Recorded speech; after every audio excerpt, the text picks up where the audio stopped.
I'm Chelsea McFerrin, Chair of Minneapolis for the Mini. Yesterday, a small group of state party insiders overturned a democratically held endorsement of State Senator Omar Fateh for Minneapolis Mayor. This is absolutely undemocratic. It is a slap in the face to Minneapolis residents, to DFL members and volunteers who worked fairly and collaboratively to and more importantly, this is a distraction. Because anyone who attended the convention a month ago knows that many things are abundantly clear, and that is that Mayor Fry only amassed 30% of the vote. Minneapolis residents are overwhelmingly excited to elect a new mayor, and there was more energy and excitement in that room that day, crucially for Senator Omar Fateh. Mayor Fry and his allies can attempt to change the conversation, but they cannot distract us from the fact that 70% of Minneapolis residents are ready to show up on November 4th and elect a new mayor. This decision by the state party is unfortunate, but more than anything, it is a reminder of just how far the conservative elements of the DFL will go to keep working people from having a voice in the future of Minneapolis. I stand here today with groups and organizations that represent tens of thousands of residents of Minneapolis, and we are committed to doing everything we can today until Tuesday, November 4th, to turn people out, to talk to voters, and to retain the progressive majority and elect a new mayor, Senator Omar Fateh.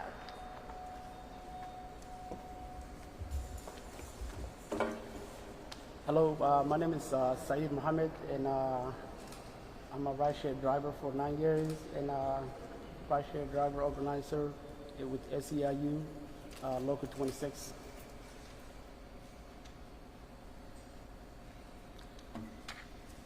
SEIU brings together over 5,000 people who live in the city of Minneapolis and closer to 70,000 workers across the state. We work our schools, hospitals, and nursing homes and provide in-home care.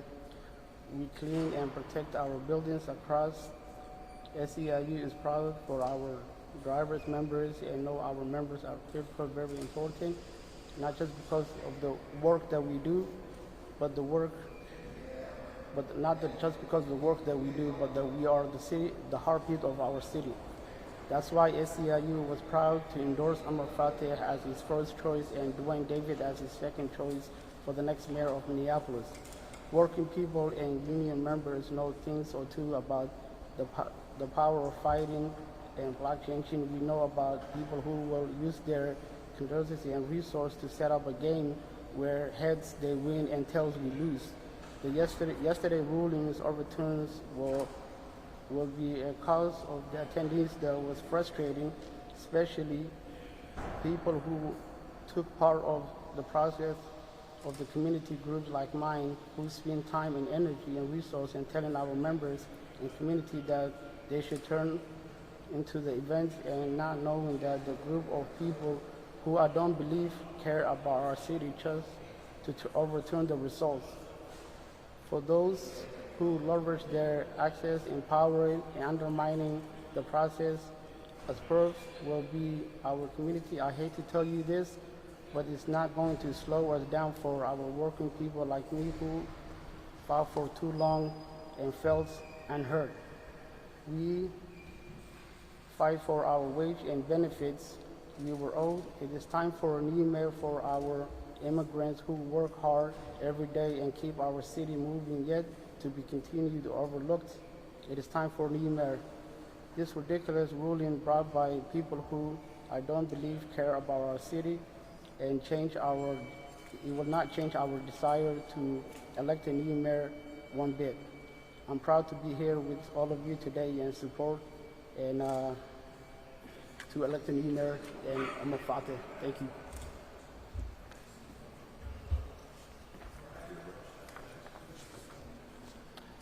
Hi, my name is Jay Freeberg. I'm the Secretary-Treasurer of Unite Here, Local 17. Unite Here is Minnesota's hospitality workers union.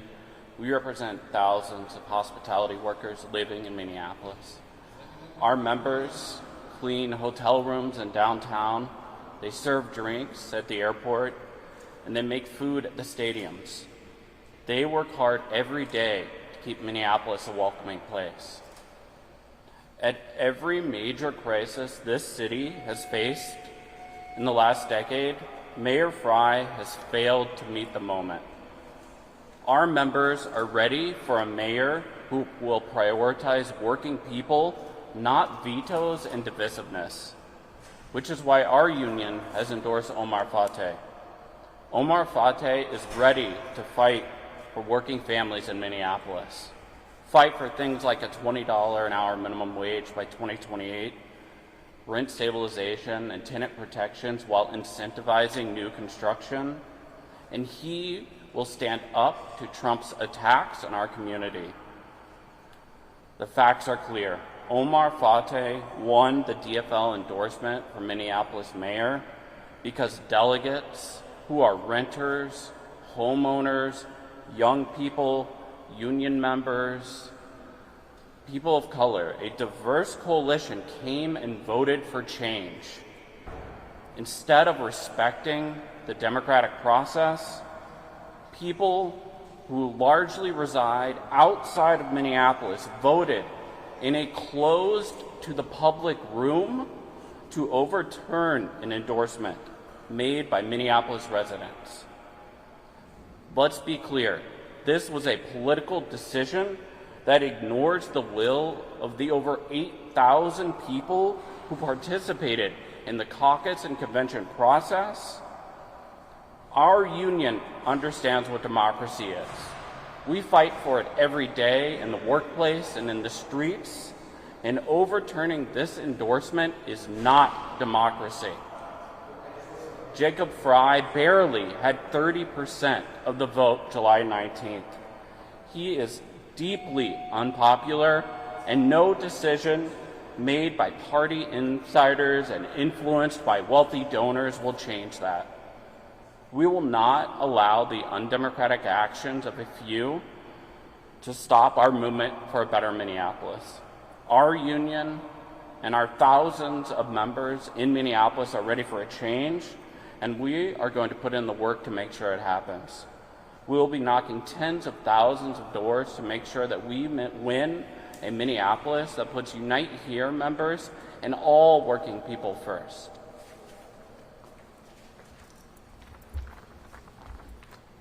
Hello, my name is Amanda Otero. I use she, her pronouns, and I'm the co-executive director at Take Action Minnesota. I was a delegate at the Minneapolis DFL convention on July 19th with about 50 of my fellow Take Action members. What stood out to me most about that day was our very practice of democracy. Throughout the day, delegates received clear and consistent updates and explanations about the agenda and process from convention chairs and party leadership.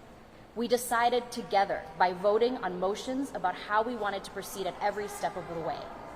In a time when our democracy is so violently under attack, I am furious that well-moneyed political insiders succeeded in overturning a democratic decision made by elected grassroots delegates in our city. We can't deliver on the promise of the anti-authoritarian agenda of the DFL if the party doesn't actually honor the leadership and labor of its volunteers and voters. I was there in the room when we voted overwhelmingly to endorse Fateh. It felt incredible, and the will of the people was clear. We want a city that works for all of us, and Fateh is the leader ready to deliver that. At Take Action Minnesota, we organize with members and voters who have been historically left out of our democracy and our politics. Young people, BIPOC folks, gig workers, renters, queer folks, parents. That's who decided our endorsement of Omar Fateh. That's who came to convention to help him win the DFL endorsement. And that's who is actively organizing their neighbors for a vision of our city that works for all of us. Our members are more determined than ever to win this fall because so much is at stake. We're clear that, regardless of this decision by the state party, 70% of delegates at the Minneapolis City Convention rejected Jacob Fry on the first ballot. Minneapolis is ready for new leadership. We'll be organizing our 15,000 Minneapolis members and voters who vote with us every cycle to make sure they have the information they need to go out and vote for a new mayor on November 4th. And we plan to win.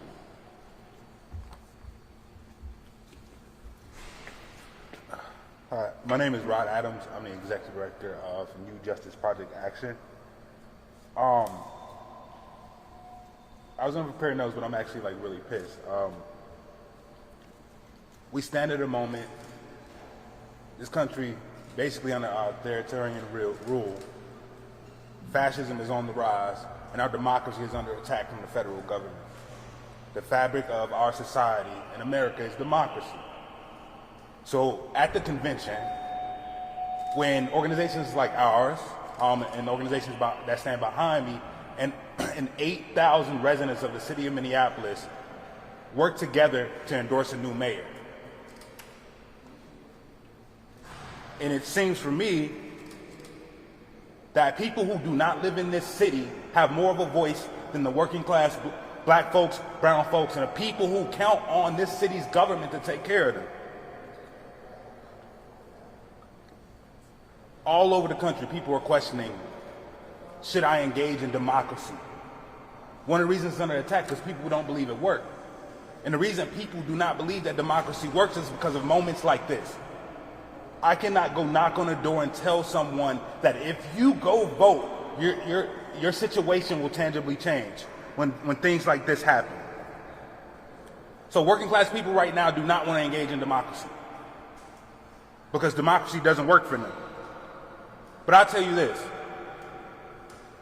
behind this campaign that Senator Fata is running are working class people who see the need for things like a $20 minimum wage, rent stabilization, universal child care,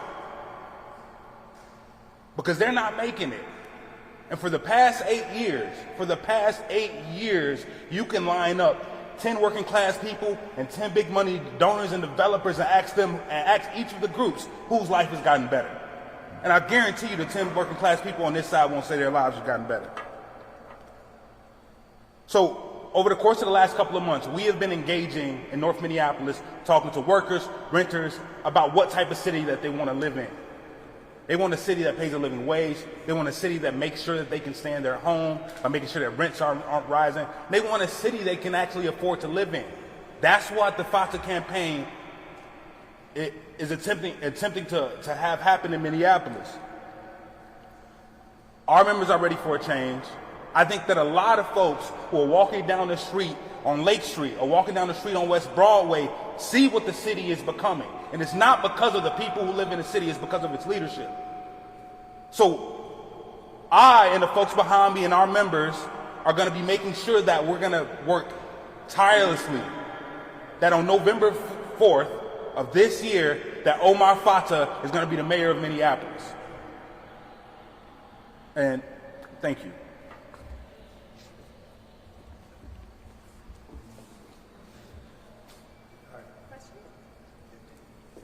The state DFL deemed in the findings that the electronic voting system is highly flawed and produced inaccurate results. Do you dispute that finding from the state parties? I think that's a better question. I think that's a better question for the DFL. I find it curious that they're deciding to maintain the park board endorsements and rescind the mayoral endorsements. And so it shows me that they don't actually question the entire process of the convention, but rather the portion of it that didn't go their way. And there's not a conversation of a remedy of conducting another convention or another endorsement, and I think that's because if we were to do that again, what would happen would be that Senator Omar Fateh would receive another endorsement for mayor. But isn't part of what the party found with relation to this process was among the technical issues that Danny just mentioned is also that a candidate was erroneously dropped off after the first ballot, which subsequently led to inaccuracies later on. So does your statement still stand then with that in mind, that you think that this is you don't dispute their findings here? I want to say that I'm the chair of Minneapolis for the Mini. We endorsed Senator Omar Fateh to be our first candidate for mayor. We've also endorsed Dwayne Davis, and I cannot speak for Reverend Dwayne Davis or his campaign, but what I will say is that he honored the will of the voting body at the convention. And so even though it didn't necessarily go his way, Reverend Davis did not call that into question. And the results still stand that overwhelmingly, say he had been on the ballot, Senator Fata and Reverend Duane amass a lot more support than Mayor Fry has. So can you kind of walk through it for us how you think this process would have gone had all of these votes been counted as the DFL lays it out there? If Duane Davis is still there in the second round, where does it go from there? I don't want to get into those specifics, and I'm not a delegate. We have a couple folks here that were delegates that day. I don't know if anyone wants to chime in on that, but I would encourage you to ask the CBRC those questions. So here are the things that I experienced as a delegate that day. There was a call to redo the first vote, and the vast majority of delegates voted against doing that and proceeding, right? So if that's what the majority, the way that the caucus convention process works is largely the rules are decided by the body. And the body decided to move forward with the second vote. In that second vote, it was abundantly clear that Omar Fateh had won the endorsement. So I can't speak to the technical aspects. I know I was able to vote. I was able to use the electronic. Hundreds of other people were able to use the electronic voting system. And then the body decided to move forward with a vote after they were provided with the information. You guys are talking about obviously the endorsement process is a party enterprise, right? You're talking about how you're concerned that this is overturning the will of city residents who were there, but there is that election in November. Isn't that what matters more?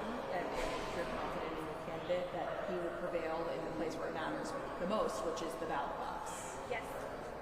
I would say that Senator Omar Fateh is able to energize voters in a way that Mayor Fry hasn't ever been able to do.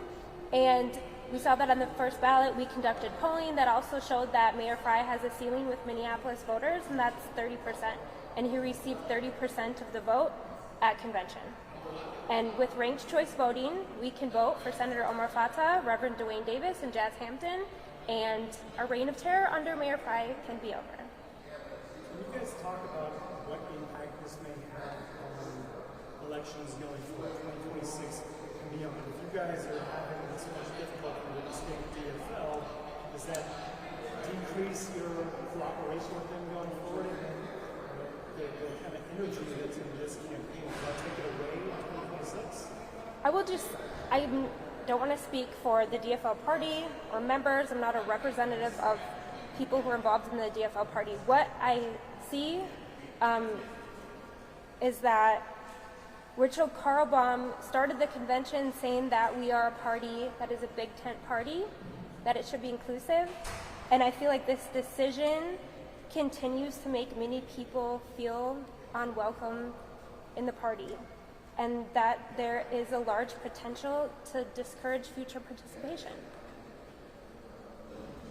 I guess my follow-up to the question you just asked about ballot boxes where it really counts here.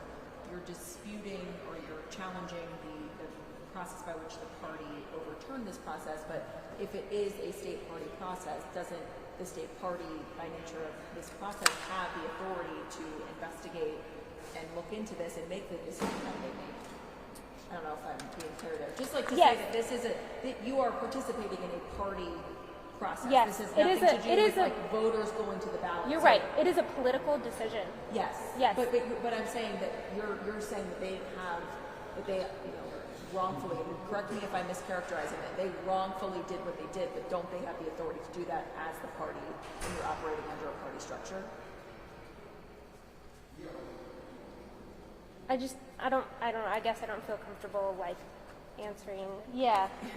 Look, what I would say is that there is nothing neutral, especially right now, in focusing on a set of rules instead of focusing on upholding the will of the delegates. I was there at convention. There were issues throughout the day. As I shared earlier, we voted and made motions and did the things to move through the challenges that arose together. And so the will of the delegates was clear. And I need a party who cares more about building power with the people and upholding our will than a set of technicalities and rules that ultimately did not disrupt the ultimate outcome. But of course, the counter to that is that some people their voices were not heard at the convention. So to that point, like, can you speak to that? But not a majority. So you're saying that regardless of if there were people, the technical errors that you just admitted to and mentioned, you're saying that your belief is that even if that didn't happen, I think it was Ward 5, correct me if I'm wrong, the people who, there were some credentialing errors, that even if all of that went smoothly, the outcome would still be the same, and that's why the party should have upheld the endorsement? Yes.